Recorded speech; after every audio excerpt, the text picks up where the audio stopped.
We're going to talk now about C language data types and sizes of those data types.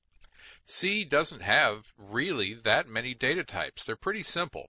There's a character, which generally is 1 byte long, and it is designed to contain one printable character. There's an integer, which usually is 2 bytes long, and that holds one whole number with no remainder. A floating point, or a float, is generally 4 bytes of storage and will contain one floating point number. A double takes 8 bytes of storage, but it still only holds one floating point number. That number just has much greater precision. You can be much more precise.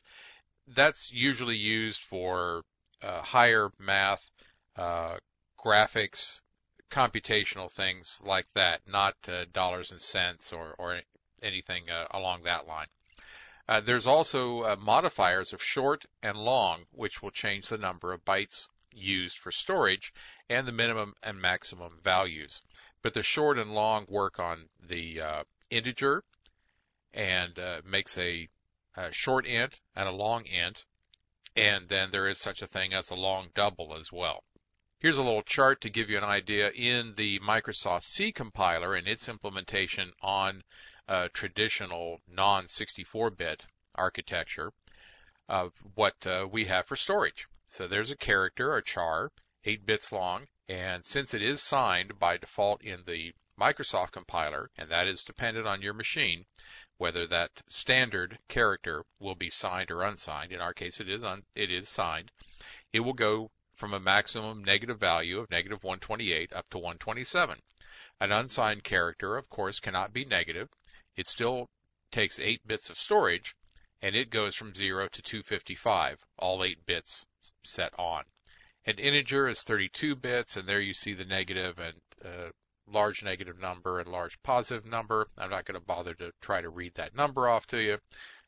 We only have so much time.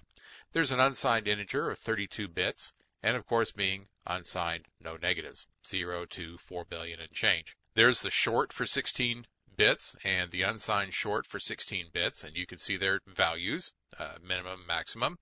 Longs are 32 bits, and remember that is a long int, so it can't hold anything but a whole number, and an unsigned long. And then we have our floating points and our doubles, which gives you an idea of just how large a number can be stored in each of those, in floats and doubles.